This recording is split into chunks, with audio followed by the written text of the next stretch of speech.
రాజకీయ కక్షతోనే కూటమి ప్రభుత్వం తమపైన కేసులు పెడుతున్నారని ఆరోపించారు వైఎస్ఆర్సీపీ ఎంపీ మిథున్ రెడ్డి. అలాగే చంద్రబాబు పెట్టి కేసులకు భయపడే ప్రసక్తే లేదన్నారు. కేసులు పెడితే మేము మరింత బలంగా పోరాటం చేయడానికి సిద్ధంగా ఉన్నామని హెచ్చరించారు. పార్లమెంటు బడ్జెట్ సమావేశాల నేపథ్యంలో అఖిలపక్ష నేతలు సమావేశం వైఎస్ఆర్సీపీ ఎంపీ మిథున్ రెడ్డి పాల్గొన్నారు. అఖిలపక్ష భేటీలో పోలవరం ఎత్తు తగ్గింపు, విభజన చట్టంలోనే పెండింగ్ అంశాలు, డ్రగ్స్ సమస్య, మార్గదర్శి కుంభకోణంపై చర్చకు అవకాశం ఇవ్వాలని మిథున్ రెడ్డి డిమాండ్ చేశారు. అనంతరం మిథున్ రెడ్డి మాట్లాడుతూ ముఖ్యమంత్రి డైవర్షన్ పాలిటిక్స్ పొంగనూరులో మేము కొనుగోలు చేస్తున్న భూములను అటవీ భూములు అంటూ తప్పుడు ప్రచారం చేస్తున్నారు. పెద్దిరెడ్డి పేరును ఆయన రోజు తలుచుకుంటున్నారు. ఏదో ఒక రకంగా కక్ష సాధించాలని చూస్తున్నారు. 2001లోనే మేము భూములను కొనుగోలు చేశాం. అది ప్రభుత్వ భూమి కాదని 1968లో గెజిట్ విడుదల చేసింది. అది ప్రైవేట్ ల్యాండ్ అనే రికార్డు చెబుతున్నాయి. ఆ భూమి ఎకరా విలువ 4 లక్షల రూపాయలు మాత్రమే. మొత్తం భూమి విలువ 3 కోట్లు మాత్రమే ఉంటుంది. ఎల్లో మీడియా తప్పుడు ప్రచారం చేస్తే చూస్తూ ఊరుకోమని ప్రశ్నించారు. భూ కబ్జా చేశారు, అది చేశారని చెప్పి పత్రికల్లో రాయడము, కనీస వివరణ కూడా తీసుకోకుండా ఏవంటే అవి న్యూస్లు ప్రింట్ చేయడము, ప్రజల్ని మభ్యపెట్టి ఏదో జరిగిపోయిందనే పరిస్థితి తీసుకొస్తున్నారు.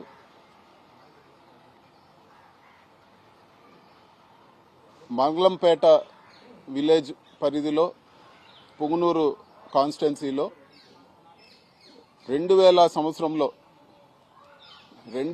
సంవత్సరంలో దాదాపు 75 ఎకరాలు మా కుటుంబ సభ్యుల పేరులో కొనడం జరిగింది. సో ఈ భూమి వివరాల్లోకి వెళ్తే 1968లోనే ఫారెస్ట్ సెంట్రల్ గవర్నమెంట్ రిలీజ్ చేసిన ఫారెస్ట్ గెజెట్లో కూడా ఆ భూమి వివరాలు ఉన్నాయి. అది ఫారెస్ట్ ల్యాండ్ కాదని చెప్పి కూడా గెజెట్లో పబ్లిష్ చేయడం జరిగింది. అదేవిధంగా ఆ ల్యాండ్ ఓనర్స్కి వాళ్ళకి మళ్ళీ 1981లో revenue department director of land settlements దగ్గర వాళ్ళకే భూమి కేటాయిస్తూ ఇవ్వడం జరిగింది. ఈ 2 ఆర్డర్లు కూడా నేను మీడియా మిత్రులకి ఈ ప్రెస్ మీట్ అవగానే మీడియా మిత్రులతో కూడా నేను షేర్ చేసుకుంటాను.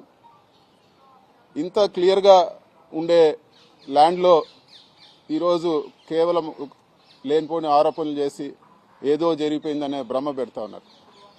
అసలు ల్యాండ్ స్కామ్ అని మాట్లాడుతూ ఉన్నారు.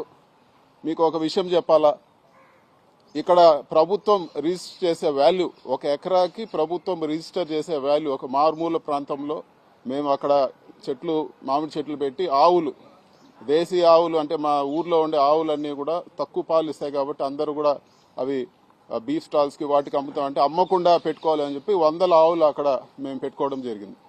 మామిడి చెట్లు ఒక రైతులుగా మేము పెట్టుకోవడం జరిగింది.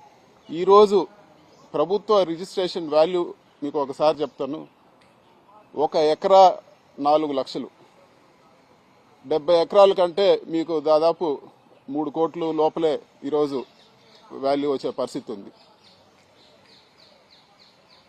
ఇంత తక్కువ వాల్యూ ఉండేదాన్ని 2000 సంవత్సరం నుంచి రికార్డులు తారుమారు చేసి